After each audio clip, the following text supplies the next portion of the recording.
Cips Clips. Alrighty, YouTube's another one of Cips Clips, and take a two of this one. I done it last night, and then you kind of need to clear away the cobwebs before you come back at it, because it's weird. It's hard to do something a second time and create that same thing that you had for it the first time. But anyway, since then I've made a few clips reiterating what was lost in the ether because I didn't record it, talking about primary sources and how if anybody wants to learn about anything, you have to go to the primary sources. YouTube just I love YouTube. I absolutely love YouTube, but you don't need to do anything actually, but you best understand what it is. Like the television. Television's dangerous if you don't understand what it is. YouTube and the internet is dangerous if you don't understand what it is, and the ability of it to make you fear food, water, and air. If it can make you fucking fear those things, it can do pretty much anything, can't it? Oops, a doozy. So I want to share with you a resource. I'll leave a link and you can go and look at this book yourself. It might prevent you from getting it. It might allow you to go on your own wee journey of fucking what you want to find out and why you want to find out about it. And it might stop you getting gaslit with a pile of shite that's out there on YouTube. I remember years ago there was a dude in the Hangouts and all that, and he turned round to somebody and went, "You need to," he said, "My granddaddy's a Freemason," and fucking this fucking moron turned round and went, "You best stay away from him then." Oh my lord. And, as well-meaning as the guy was, he was just stupefied by YouTube. You know, he'd watched a YouTube video telling you that Freemasons were fucking baby eaters, and he believed it. I had a hand up very early on. My dad was a Mason, so when I bounced into the conspiratard world and they were saying X, Y, and Z about fucking this group and that group, I'm like... Now, at first I didn't have the confidence in my own fucking ability to know my dad wasn't a baby eater. That sounds bizarre. And the group conformed, you know what I mean? I was new to the fucking conspiratard community. I was looking for fucking people to converse with and wanted some fucking connections in my life and all that. So you succumb to the group think and the group conformity, and next thing you know, it's like you're half buying into the fucking satanic Masonic panic shit that they get out there, man. But anyway, I digress. So let's get to this and go on a wee fucking... That's the beauty about being out the cult. See, when you're out the cult, you're free to look at what you want. That sounds bizarre, doesn't it? But, like, in reality, I mean, go onto your YouTubes right now. Go and look at all the NPCs. Look at their revolution. They are rising up against the globalists. We should all do the same. Get your yellow jackets on. Let's look at the news and see how everything is killing us. I mean, literally, you can't find it. YouTube channels of any fucking merit at all are few and far between when it comes to like gaining knowledge and information. If you want to get conspiratarded out your nut or conspiratainment, beautiful. It's a beautiful place. You can spend hours there bamboozling yourself with bullshit and fucking ramping up the fear to 11. But if that's your bag, I'm just telling you that's what's happening. Feel free to disagree, but like when people start fear the air, the water, and the food, along with everything else, you've got to start asking yourself your questions why and for what purpose. Oh man, I just got rid of that tab. Aye. I'll put it up again. It's just to hit home the point, you know. It's like it's definitely points of history that people should look into to get a better grasp of it. Now again, primary sources. So let's go to the... If you want to find out about anything of Freemasonry, my personal advice would be ask Masons. I know it sounds fucking mental, innit? You know, you want to find out about the Marshmallow Man and he's fucking standing over there? But I'm going to go and ask fucking the Tin Man what's the Marshmallow Man's all about, you know? So, and they'll be happy to tell you, and you'll find lots of information, you'll find lots of writings out there by the Masons themselves, which will help, or should help. So, I'll leave a link, so you can go and look through this book if you want. You can buy it Kindle edition, hardcover, fucking hell, $48. Anyway, let's have a look at what this book is about. Dr. Albert G. Mackey, also the author of the Lexicon of Freemasonry, appears as the author of this Encyclopedia of Freemasonry and its kindred sciences, which, being a library in itself, supersedes most of the Masonic works which have been tolerated by the craft. Read that and comprehend what it means. Don't just read it and move on. That's my problem when I'm trying to read books and shit. I need it broke down into fucking small, digestible chunks. Chiefly because none better could be obtained. Here in one giant volume is a work which fulfills the hope which sustained the author throughout 10 years' literary labour. That under one cover he would furnish every Mason who might consult its pages the means of acquiring a knowledge of all matters connected with the science, the philosophy and the history of his order. So, it's written by a Mason, it took him 10 years to fucking write it, 30 years of reading about all the fucking books. So this isn't the be all and end all, but it's a good fucking reference point. And it's endorsed, I wouldn't say endorsed, but it's tolerated by the craft. For more than 30 years, Dr. Mackey has devoted earnest and constant study and research to the history, the objects and the condition of Masonry. In the present work, the crowning and successful result of his life's labour, he has received no assistance from anyone. He says, every article was written by myself, and he adds, which would exonerate errors he had fallen into, if he had fallen into any. For 12 months too, of the time occupied upon this work, I suffered from an affection of the sight, which forbade all use of the eyes for purposes of study. During that time, now happily past, all authorities were consulted by the willing eyes of my daughters. So it's him and his daughters that done it.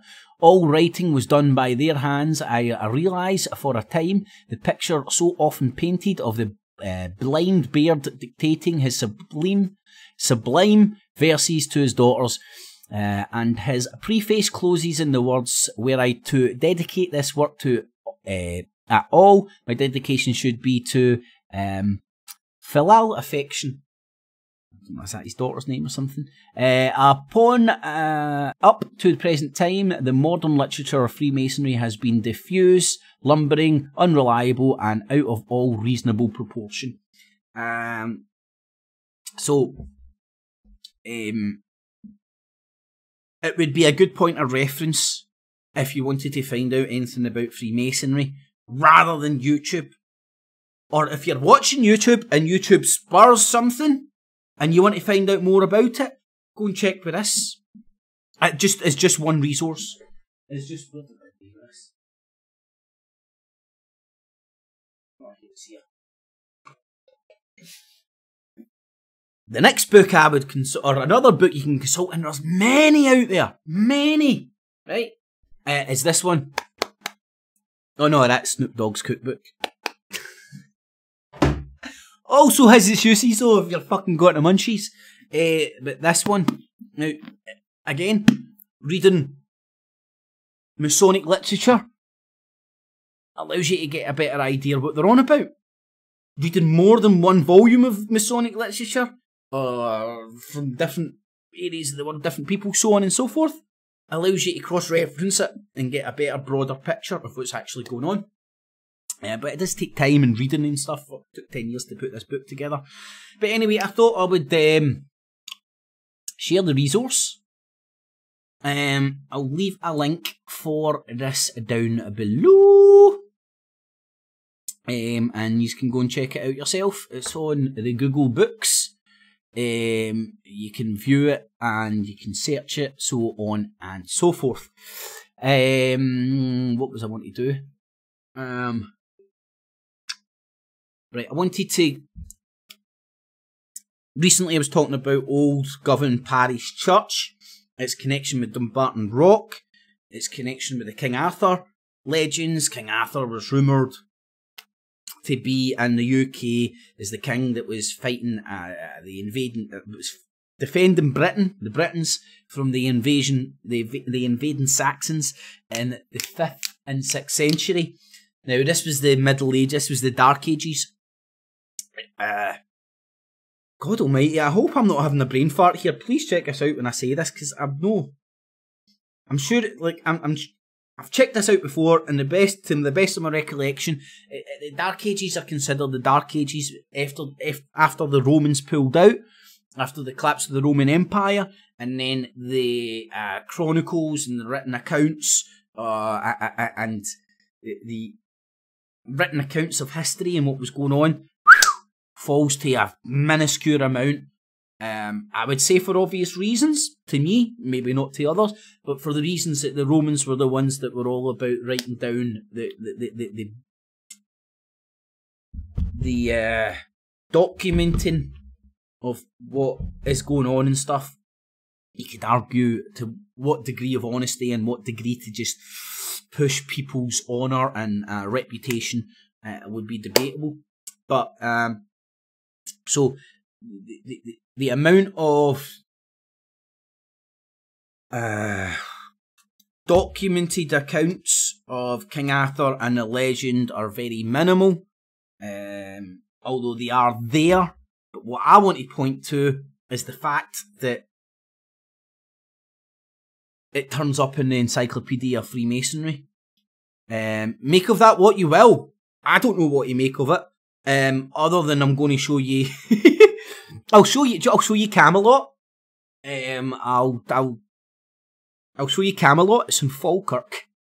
I'll show you the lake where King Arthur threw his sword. I'll show you a wee plate of it. I've gone on my channel, Dumbarton Rock. Been there many a times, done many videos about that. Anyway, so first and foremost, let's have a wee look at this. Just some interesting things in the book. I've spoke about this before. This, after reading this, one thing it indicated to me is all the symbols have many meanings. And the all-seeing eye represents, if my memory serves me correct again, it represents, in this book refers to Masonic law, the all-seeing eye. Now,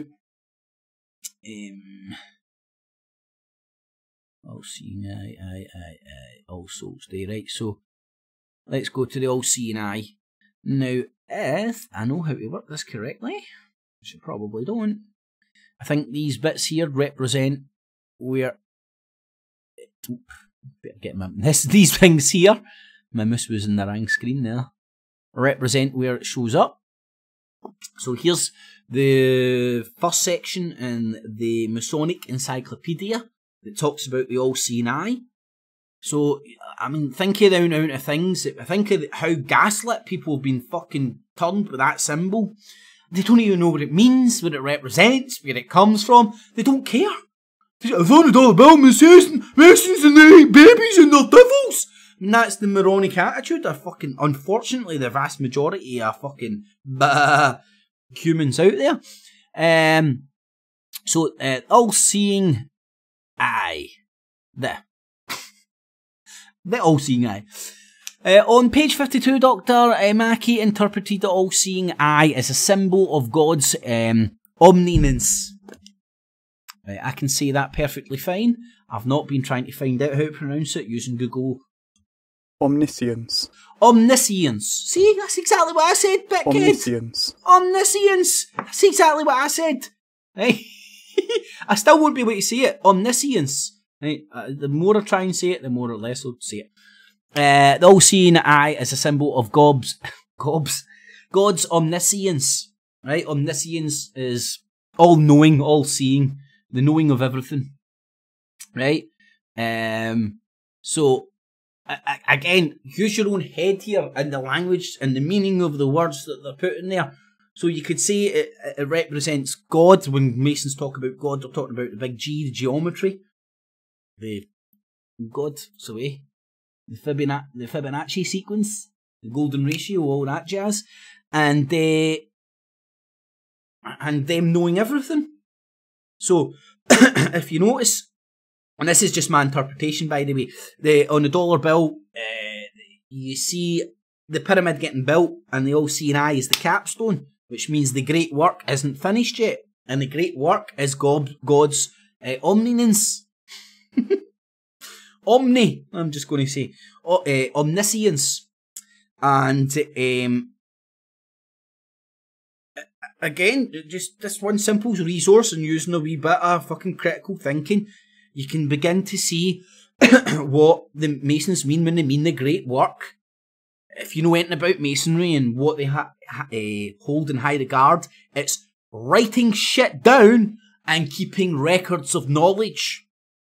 Right? Is that a bad pursuit? Is that a bad thing? Is that what devil worshippers and baby eaters do? And their pursuit in knowing everything, because the great work isn't finished yet. The all-seeing eye is the capstone. That's the all-seeing eye to finish the great works. It's the pursuit of knowledge. I can't simplify it more, but it's got more meanings. It's got more than one meaning. I'm not just saying this. I'm not making it up. I'm using primary resources.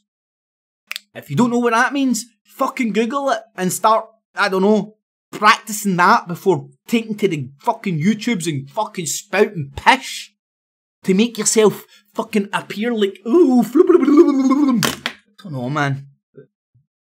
There's just no honesty in that. I don't even know if these people are honest with themselves and realise what they're doing. Do they know when they take to the YouTubes and basically say exactly what other people have been saying with a few words changed that people can hear it? Not everybody, but I can. I've got that kind of weird fucking brain, you know? I'm like, that's my Rain Man ability, it really is. That's where I'm Rain Man. Right? I can't read, I can't speak, but I can fucking I can see, and I've got shite eyesight, man. I've got the worst eyesight in the world, but that's funny. But I can see, and I can hear the patterns. And when you listen to what people are saying, you can just, like, if I hear one YouTube video and then I hear somebody else saying the same stuff but kind of slightly different, I'm like, I don't know, that's my Rain Man ability. Anyway, so interpreted all-seeing eye is a symbol of God's omniscience, and in doing so had at the time about 1870 the support of the Masonic students of his generation. The soundness of that interpretation need not be questioned in the sense that it represents the local goal toward which any possible interpretation may be aimed. Pursuit of knowledge. Again, you need to understand what God is to the Masons. It's not the baby Jesus God. Oh, Satanist! Ooh! Put your fanny flaps away, hen. Move on. Logical, but it is doubtful if it can be supported by Masonic history. Almost less is known about the symbol, and it is a symbol, than any other. But this isn't the Bible. This is an encyclopedia. This is a scholar and a learned man trying to write stuff down as accurate as he can see it so that man can learn from it. It's not the Bible written by fucking space aliens telling you it's the word of God and fucking behave yourself or God's going to come down and smite you. Different attitude. Anyway, almost less is known about the symbol, and it is a symbol than any other. It did not once come into purview of the studies on which this supplement is based, and if any researcher has found anywhere solid data on the origin of the symbol, it must be hidden in a book of more than average obscurity. There are a number of considerations based on other known data which throw some sidelights on the question.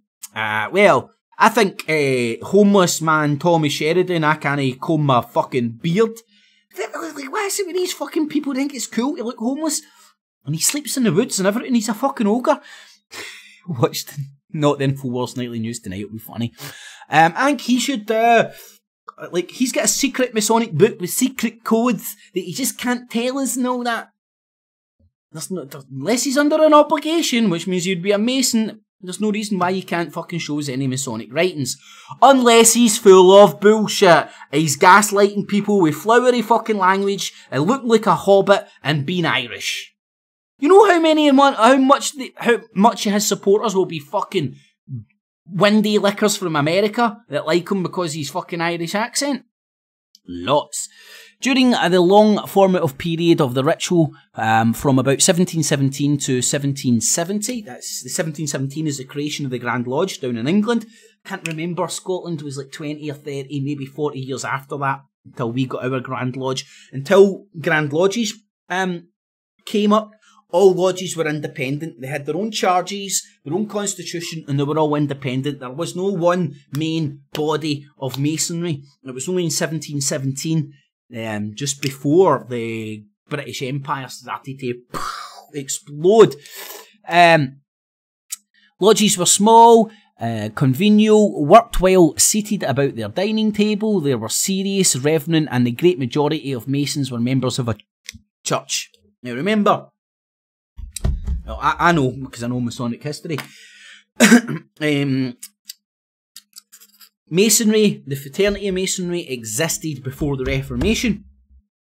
All Masons were required to be a member of the church. Even the lodges adopted their saints from the church. And the only church at the time was the Catholic Church, or the Vatican. Which meant all Masons originally were Catholic.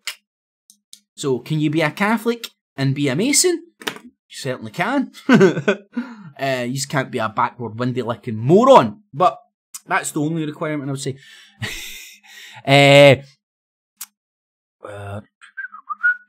Were serious at the church, but they were neither theological nor mystical, and they instinctively shrank from anything which bordered too close upon the province of the church.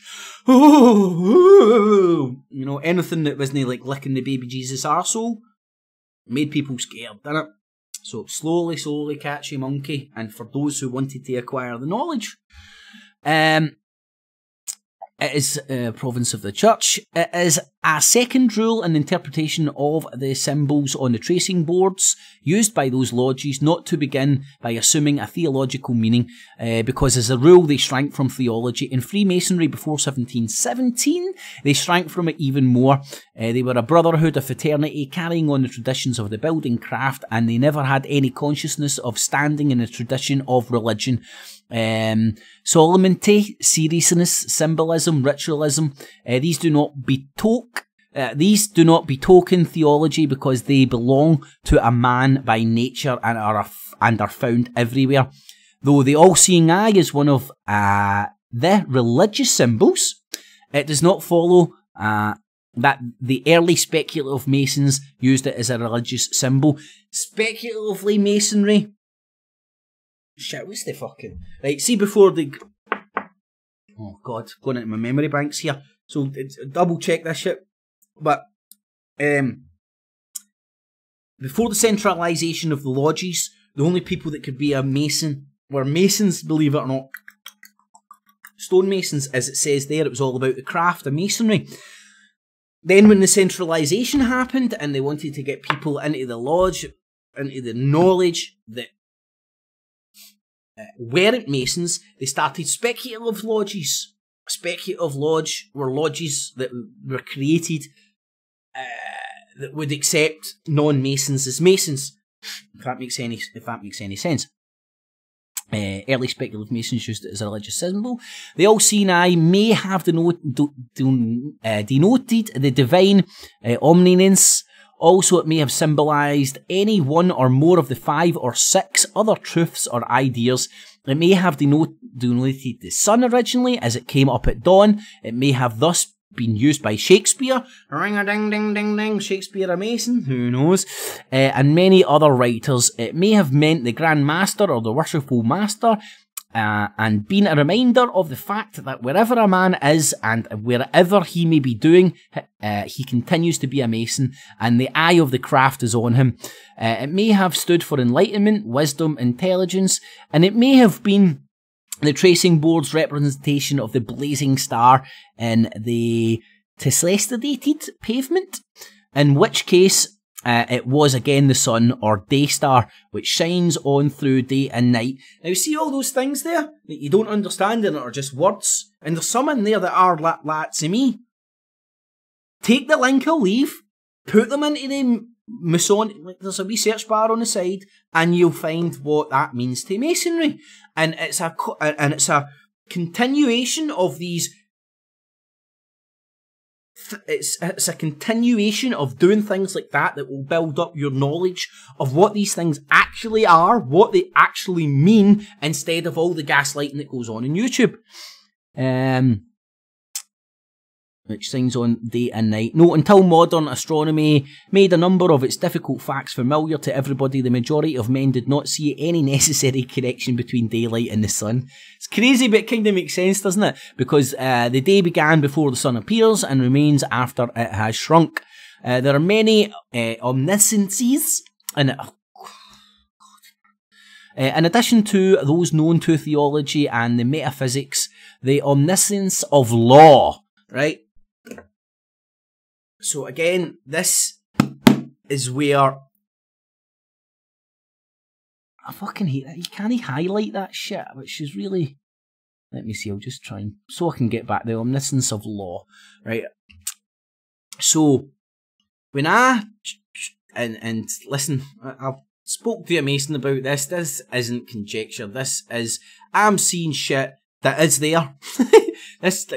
Some people might think it's Jesus and toast, but I'm telling you it's not.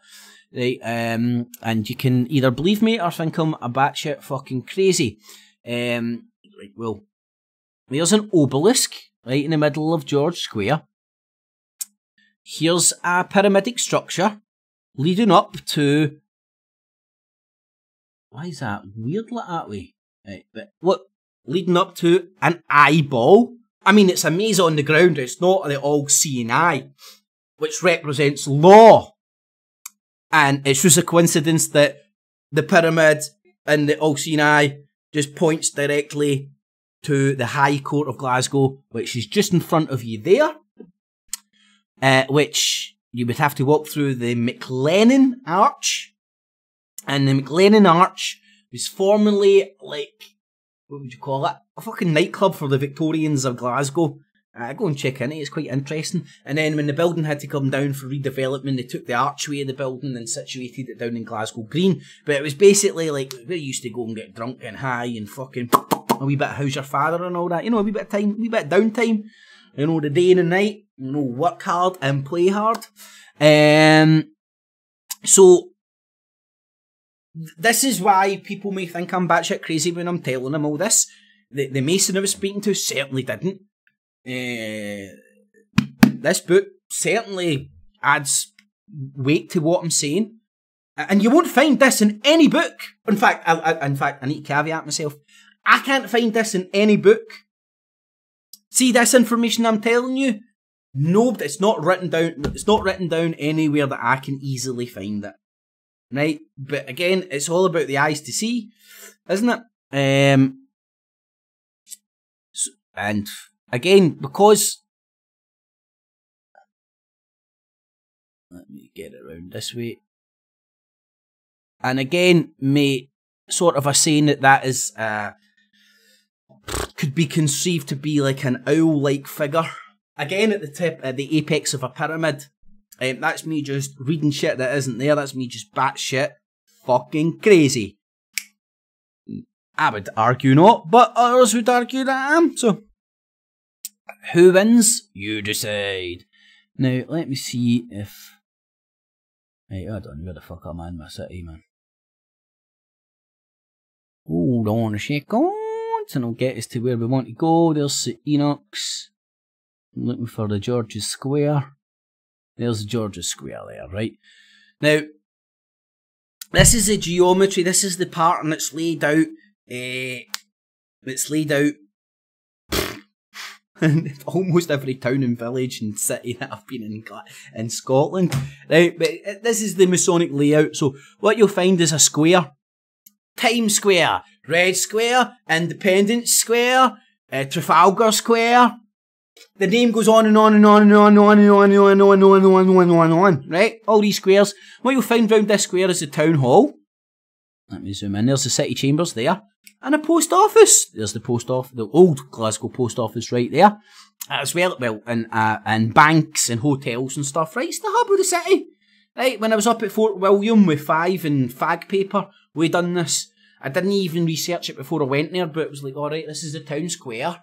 There's the post office, there's the town hall, and usually your lodge is like down the back alley, running a wee bit away from the centre, from ground zero of the city, right? So the Grand Lodge of Glasgow is just down here. I done this the other day, man. Fuck it, I love it. I absolutely love doing this shit, you know? Absolutely love it, so I'm going to do it. That's the Grand Lodge of Glasgow there. Now again, what I'm going to show you here isn't the all-seeing eye. It's a bell. Okay? It's not the all-seeing eye. It's a bell. And it's a bell because there's a bell. Or is it the all-seeing eye that is on the Glasgow coat of arms? But it's a bell. It's not a eye. It's a bell. Right? So the all-seeing eye, which that isn't, which represents Masonic law, and amongst other things, which down in Glasgow Green looks right down onto the High Court, or you've got the all-seeing eye right across the road from the High Court, doesn't look down over onto Glasgow Sheriff Court, or as it is now, old Glasgow Sheriff Court. That was the Sheriff Court. It's now moved. So I'm not. What I'm saying here is just batshit craziness, right? Also, as well, Bacchus is another name. Bacchus is the Roman name for the Greek goddess Dionysus. Dionysus.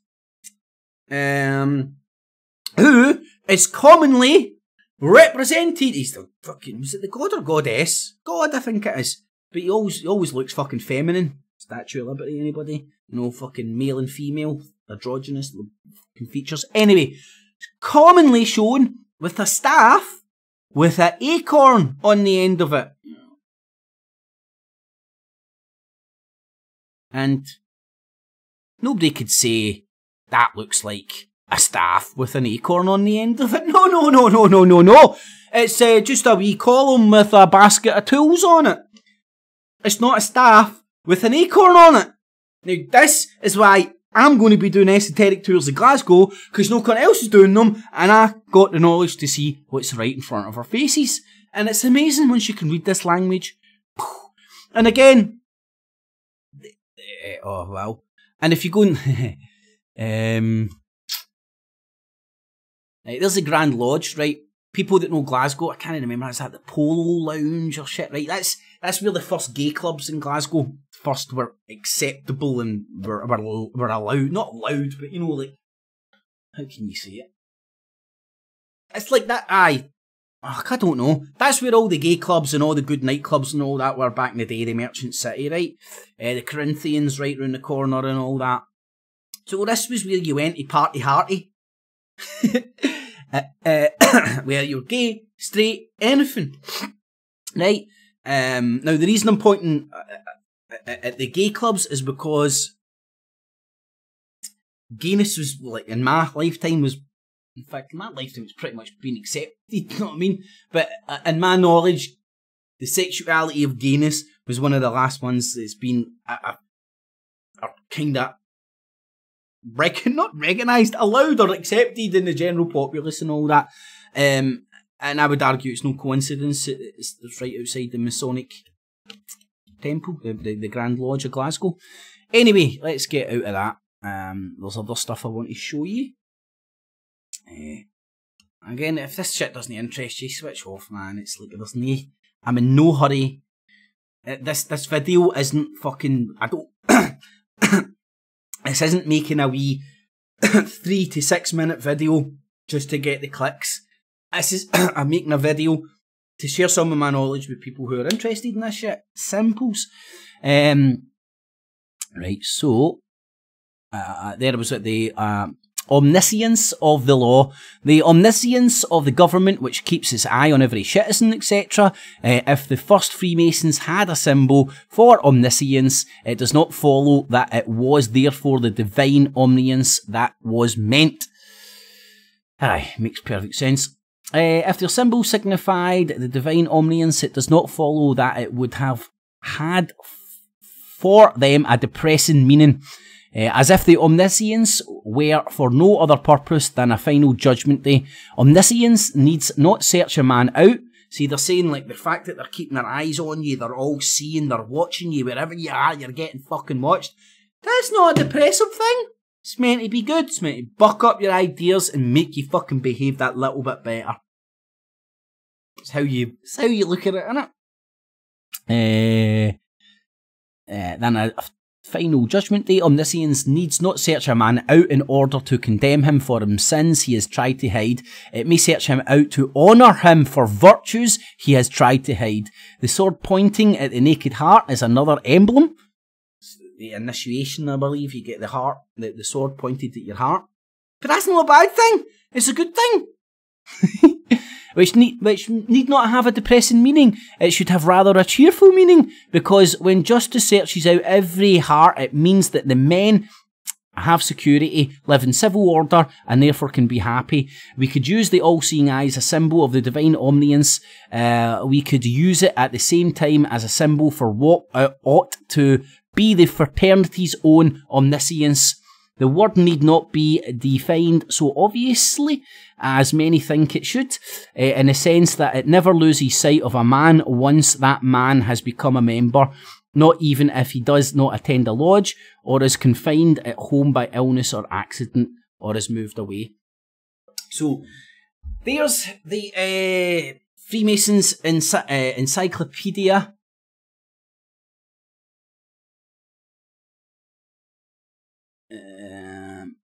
I'll get to that shit in a wee second. Meaning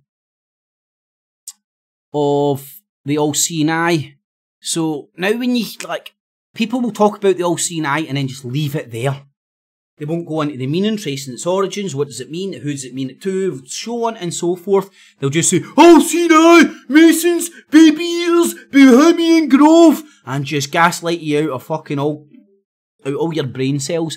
Let me see, here it's here. 1916 this volume was wrote. I just wanted to put a wee date on it for people. There's a picture of the gentleman himself. An Encyclopedia of Freemasonry in 1916. Volume 1, A.G. Mackey. Which does sound like a Scottish guy, doesn't it? Although, when I was looking at it, there was German fucking publishing and all that. Aye, that's him, like you can tell by the picture. Albert Mackey, got his own... Aye, there, A.G. Mackey. Fucking American, a Yank. Yankee Doodle Dandy. Albert Mackey was an American medical doctor and author. He's best known for his writing many books and articles about Freemasonry, particularly the Masonic landmarks. Oh wow, I need to go and fucking find that book, man! I swear to God, I just get a semi. Just get a semi. Whew, amazing what turns you on nowadays, man.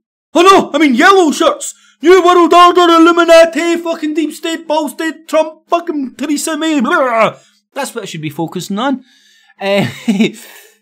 Biography. Mackey was born South California, the son of John Mackey, a physician, journalist and educator, and his wife.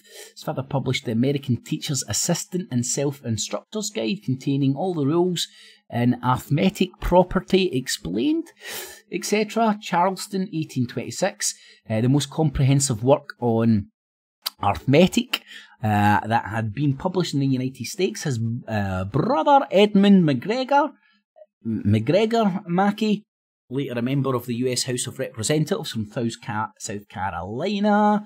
After completing his early education, Albert Mackey taught school for some time, medical school. I'm just going to skin over this. This is boring for people. I love this, but in 1880, he abandoned his practice of medicine for the rest of his life. He wrote on a variety of subjects, but specialised in the study of several languages, the Middle Ages, and Freemasonry. Beautiful, man. I'd love to meet this dude. After being connected with several Charleston journalists, he established in 1849 the Southern and Western Masonic Weekly magazine. He maintained it for 3 years. He acquired the Greek, Latin, Hebrew and continental languages almost unaided. Anyway, sorry to bore you with that, but I love that shit. So, King Arthur. So, before I go into the King Arthur legends and hotspots and whatnot, all in Scotland, and go into the 3 castles, let's go and have a look at if King Arthur shows up in the Masonic Encyclopedia. So, let's see. That was King Arthur.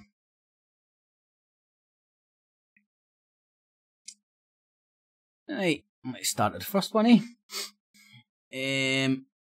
why is it all start there? Right, let's go and look at this.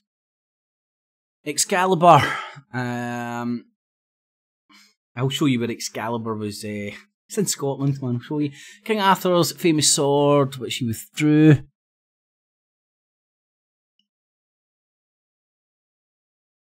I'm trying to see if this is in a particular section.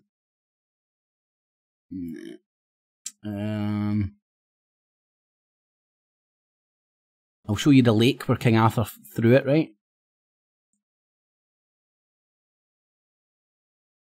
That's just King, that's not King Arthur. Oh God. Galahad. Shit, man. I mean, see, this is the volumes of stuff you have to read to even get sort of an inkling of a grasp of this shit. This guy read books for fucking 30 years of his life, and I'm pretty sure at the end of it he would have stood up and went, I still know nothing. But hey, I'm on YouTube and I know everything, listen to me.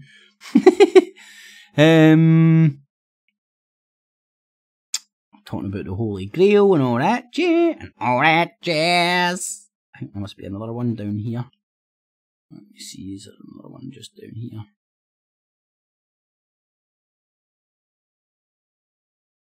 Oh, unfucking. There we go.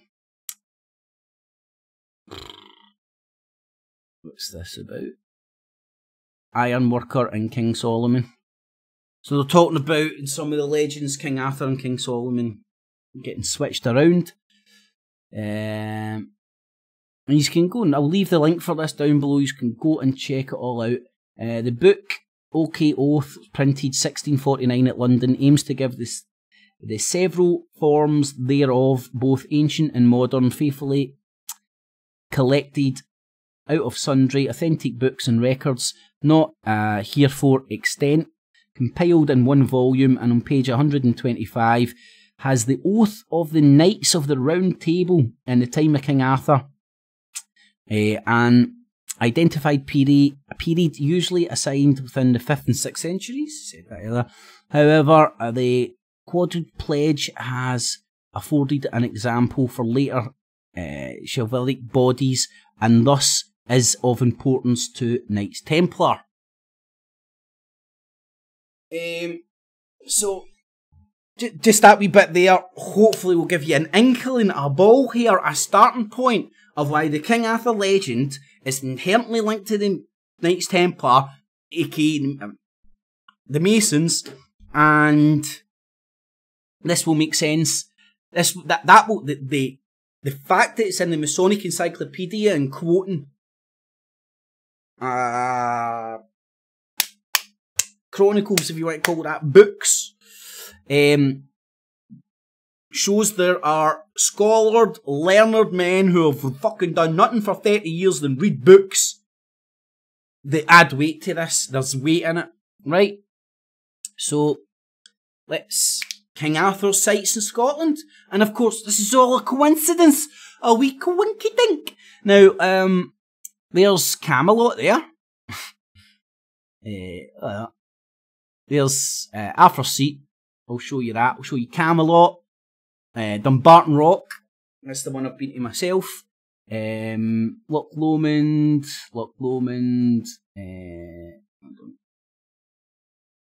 Right, you've got Dumbarton Rock, King Arthur's Seat, and Stirling. There's a round table up in Stirling, you know, as well as the pyramid. I'll go and show you that shit. Right, where to start?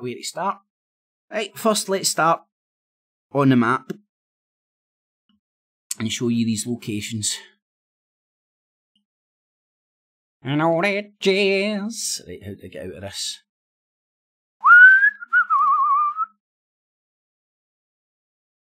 If you want to see video footage of Dumbarton Rock and stuff, stick it into my channel. Make sure you check out my two channels. I'm using them both just now, so I'm not sure if they're on both or only on one. So if you don't get it on one, you'll get it on the other. Right, so there's Dumbarton there. If you go down,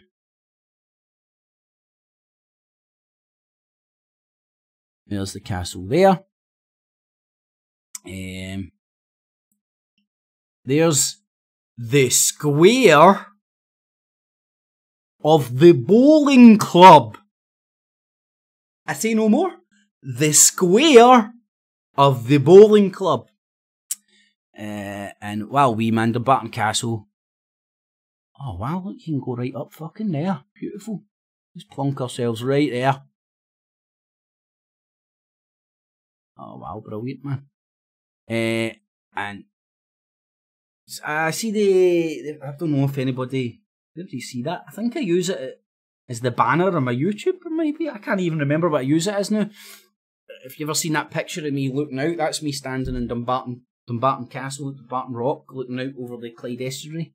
But what I want to show you, strategically speaking, if you think that way, right, and if you were a fucking any man of fucking merit back in the day, you'd be thinking strategically, because you would have maps you'd want to defend, you would have military strategy, you would have points where like military strategy, does that make sense?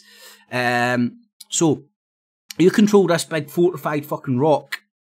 You control everything that comes up and down the Clyde, or in and out the Clyde from the Irish Sea. Or the Firth of Clyde, and then down into the... So, you get the idea. Anything coming up here, want to go inland, comes up the Firth of Clyde, up here, sails by Greenock, and then at a very narrow point, you come to Dumbarton. So if you wanted to go inroads, if you controlled Dumbarton, and you held Dumbarton, and Dumbarton Rock is inherently linked with King Arthur. Merlin stayed there once. Merlin's a bit of a bastardisation of a character though, but one of the bastardisations of Merlin is alleged to have stayed there in the legend. Whether Merlin and King Arthur sit side by side, or that's up for debate. You need to make your own mind up. So, you've got Dumbarton Rock there. One castle. Let's go to another. Where the fuck am I? Right, there's Falkirk. Falkirk is where Camelot is. I'll show you that in a wee second. God, man, that's fucking very busy. Very busy. So busy I can't even see where I'm trying to go. Where's Stirling Castle? Here, it's here. Where the fuck's the castle?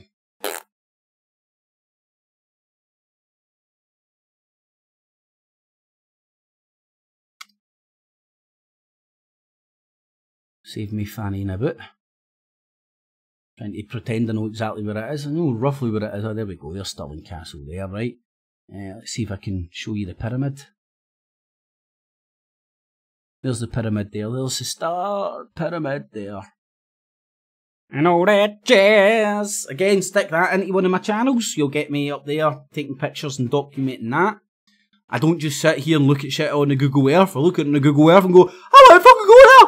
That's where I want to fucking go. So, Stirling Castle and Edinburgh Castle. Right, oh fuck, where is Edinburgh Castle? No, where Edinburgh is. Is that a castle there? Is that a golf fucking club? Anyway, I'm not going to fanny about and embarrass myself trying to find the castle.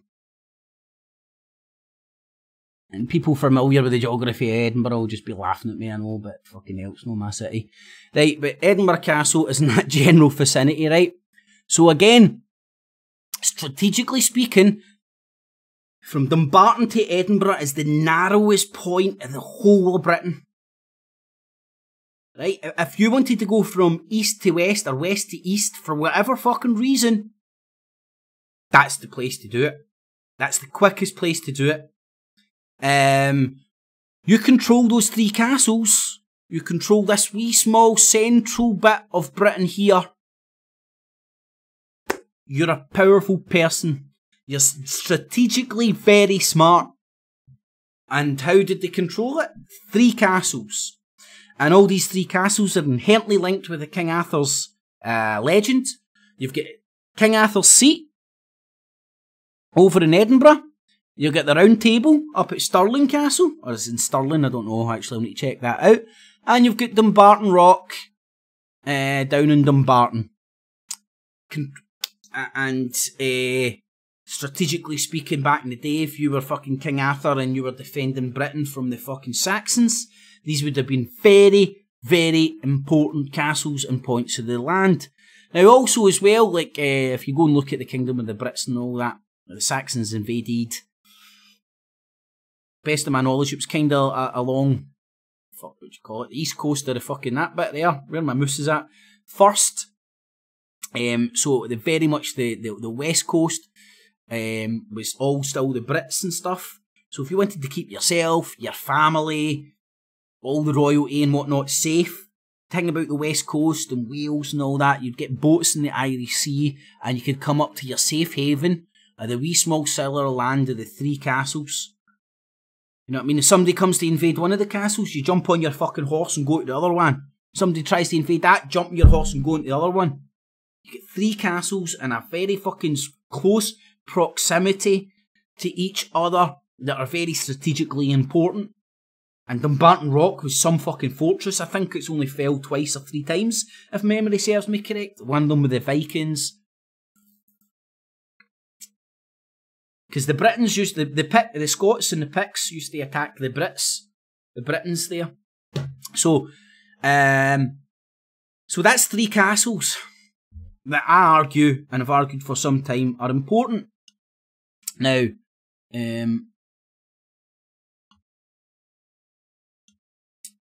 this is a numeric list of every single Masonic lodge in Scotland. It's a numerical order, which means something. Kilwinning Lodge. Who the fuck did I go down there with again? I can't remember. Been there a few times, never in the lodge, but been to Kilwinning Abbey. The lodge is just right next door to it. Hold on, I want to show you something actually.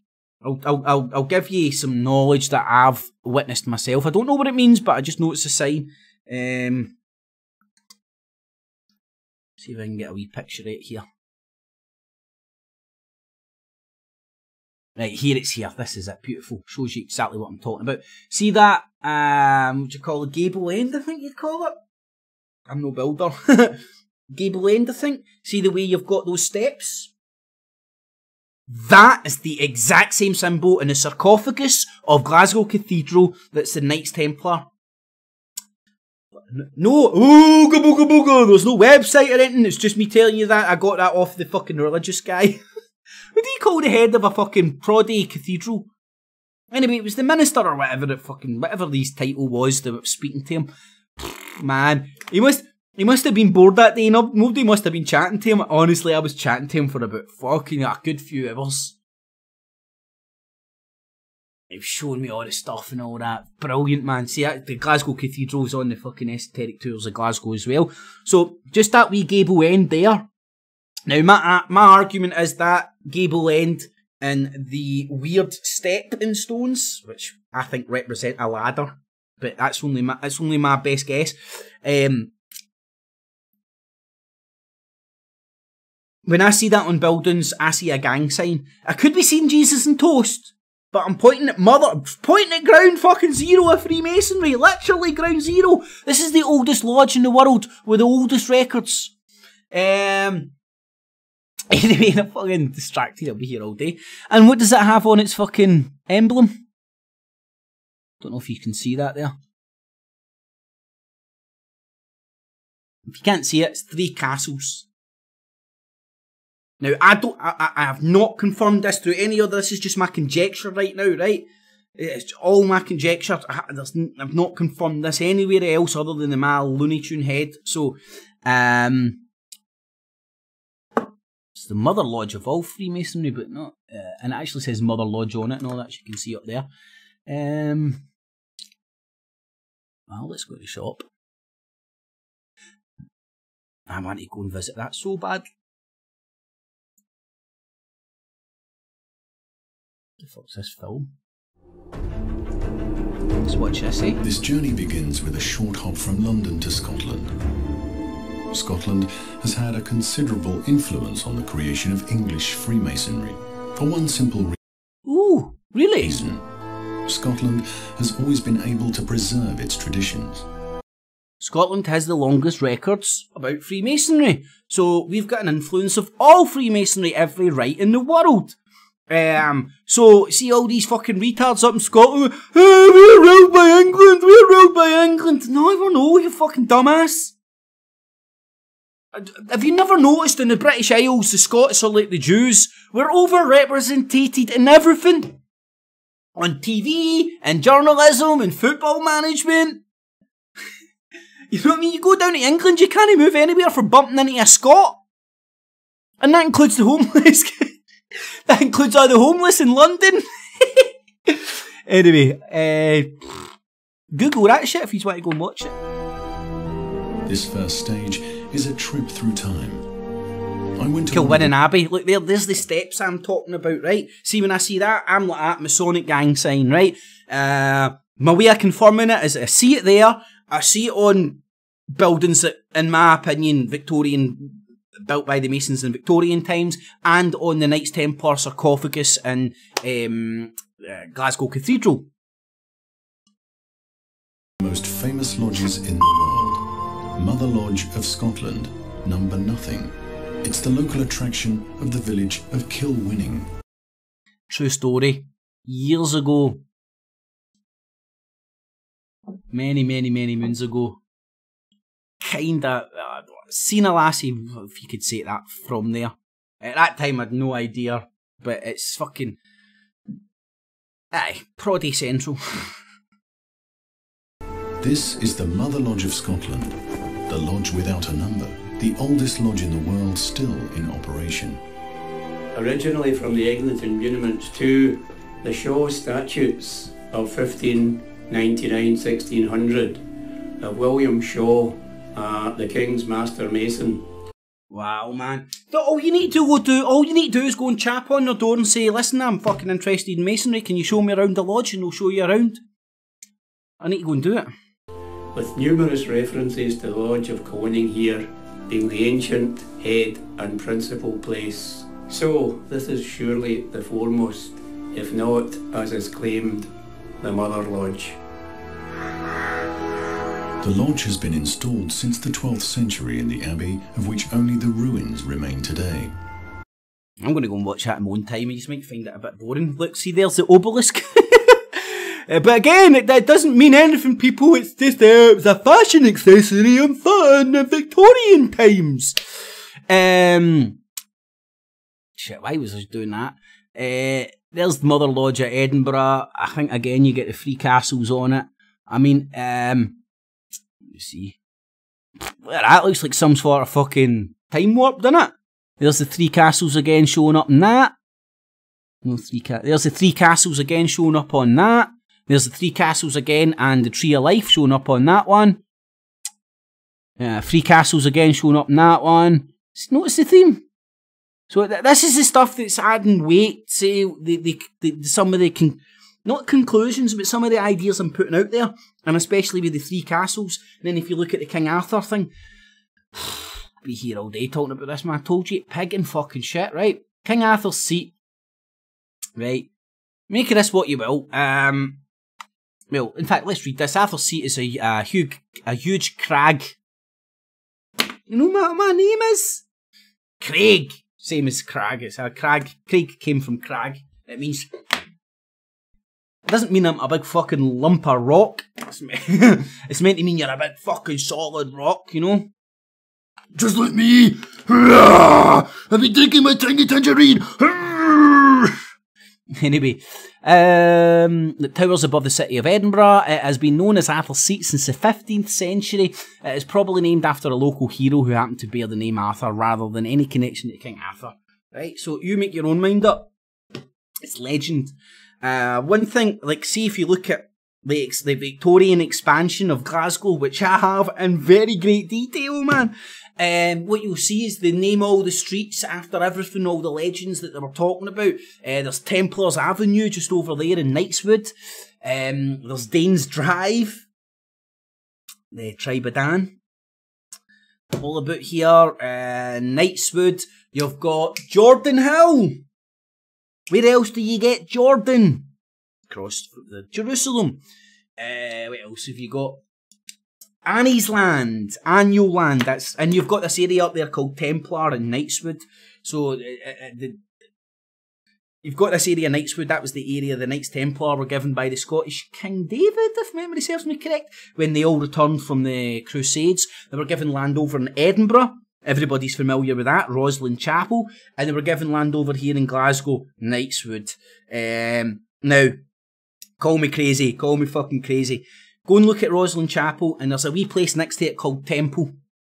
Now, up there, there's Annie's Land and an area called Temple. That's where that's the 2 areas the Knights Templars built their temples when they came back. That's why they're called Temple. So everybody gravitates towards Roslin Chapel because it's still standing, and the Da Vinci Code and all that jazz. But the more historic place is Temple, which is just down the road from it. It's ruins now, but that's actually older, and the original temple area where the Knights Templar created a temple when they were given the lands back in the 12th century? 11th, 12th century? Anyway.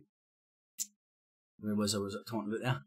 So, up there you've got the area Temple, which only after my dad died did I find out that he owned a shop up there.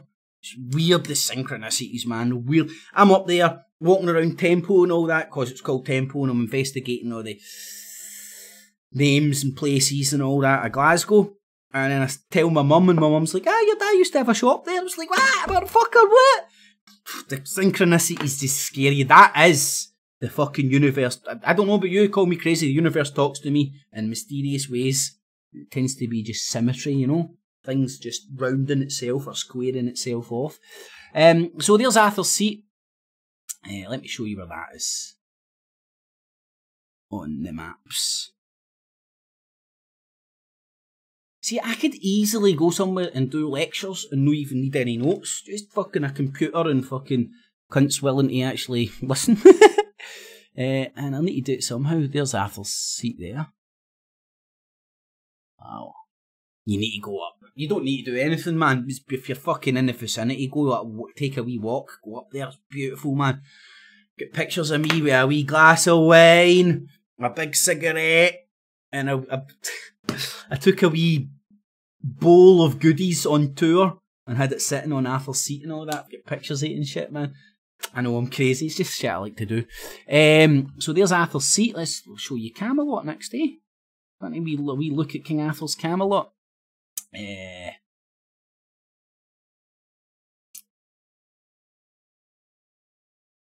So some believe that the real King Arthur was a Scottish leader named Artorius. Sounds fucking Latin to me. Artorius Camelot, which would make kind of sense, because it's after the Romans left, you know. Artorius Camelot is supposed to have been a Roman fort on the Antonine Wall. Again, Antonine Wall. Let's just fucking have a look at this, because people think the Romans didn't come up here. They didn't stay up here for long. They had Hadrian's Wall, and then the Antonine Wall, and the Antonine Wall went pretty close to where I used to stay, Cumbernauld. And we went and visited it and stuff. See if I can get a wee map of the Antonine Wall. Fuck. What am I doing, stupid ass? It's still there, you can still go and visit it. There we go, here's the Hadrian's Wall. And it'll give you the dates, which will help me out enormously, because I knew them all along. Antonine Wall. There's the Romans built the Antonine Wall on the exact wee bit I'm talking about. Why did they do it? Because it's the narrowest fucking place. The Antonine Wall was begun in 142 AD, 20 years after the Hadrian's Wall. So the Romans didn't come fucking too far into Scotland, and they didn't stay there long, but they did come up as far as Dumbarton and Edinburgh and stuff, right? Which a lot of people don't know about. But so the fort, the Roman fort that Arthur was from, so was King Arthur Roman? Who knows? But if he was as learned and as knowledgeable as the legends lead us to believe, it would make sense. Because the Romans had all the fucking knowledge at that point, didn't they? Or did they? I don't know. Anyway, where was I? Fucking getting lost all over the place.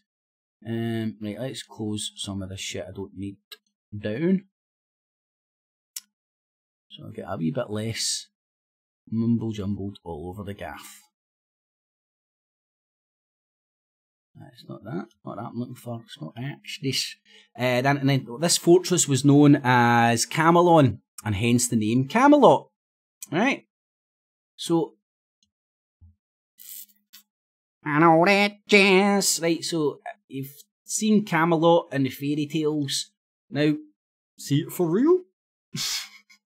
And again, I talked about Stirling Castle. Here's there's. Doesn't look like Camelot anymore, does it? There's Camelon there. And Falkirk. I'll need to get that fucking grid away. Doing my tits in. There's Falkirk there. There's Camelon. And just up the road from it is Stirling. And Stirling Castle. So that would be, and again, just along the road from Edinburgh Castle. So it'd be quite a significant area. Away from the castle for the peasantry or the citizens or whatever you want to call them to starve and thrive. So let's go back to it. A drum Elzer. I should know how to fucking pronounce that because I'm Scottish, because it's a weird fucking pronunciation. But I'm just going to call it the drum. Right, it's a small town in the border areas. In the King Arthur legend associated with Drummers, Merlin is portrayed as a wild prophet of the woods, and the grave of Merlin is here.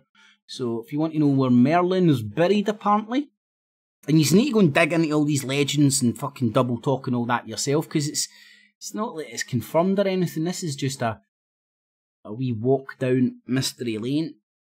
It's down towards a castle I was looking at the other day. Actually, I'll see if I can find it.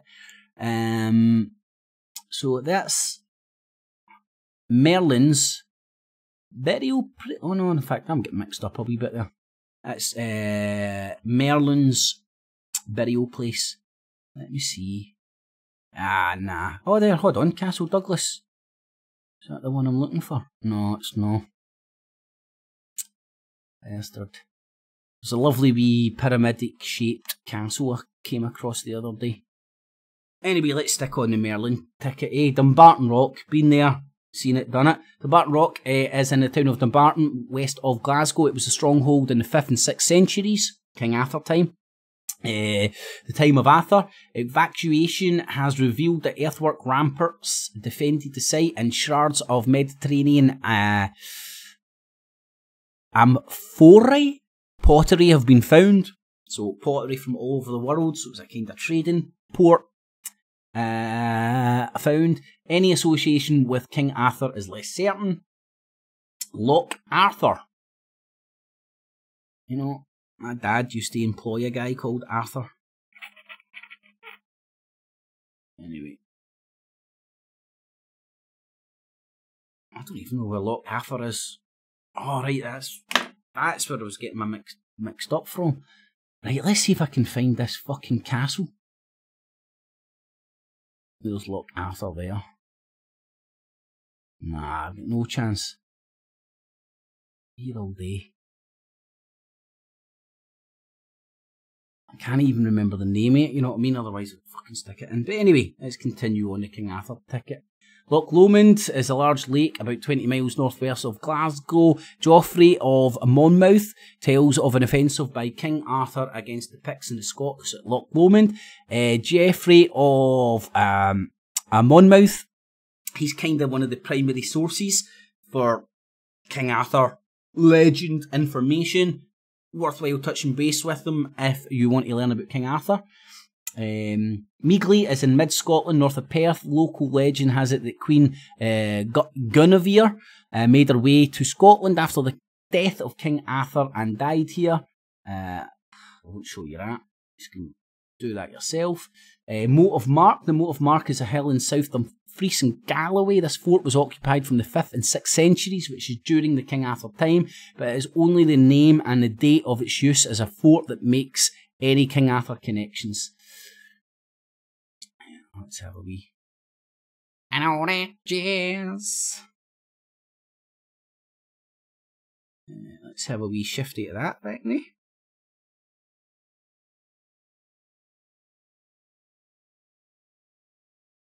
See, this is what I was doing fucking yesterday and it hadn't even started recording. That's me into 15 minutes in. Why the fuck did it go into that weird fucking colour? Oh, it's Illuminati! It must have secret fucking shit on it. It's given us an old one. It looks like a very old picture. Less detailed and stuff. You get those anomalies. Anomaly. Anomaly. Anomaly. That's how I say it. And Stirling, the Stirling Round Table. Let's have a wee look at this. Also known as the King's Knot, as a field below the castle and land that was once a royal garden. There are references from the 15th century to King Arthur keeping the Round Table in Stirling. So again, you know, I've never even looked at this on a map myself. I don't think that will quite cut it in the Google Earth, so we'll give it a go.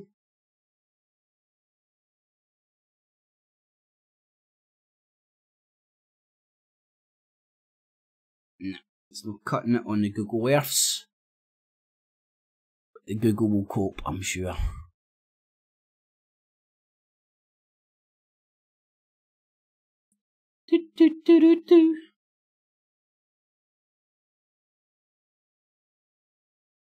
What the fuck's this pish? There's the fucking Round Table. What's this fucking gypsy looking fucking thing?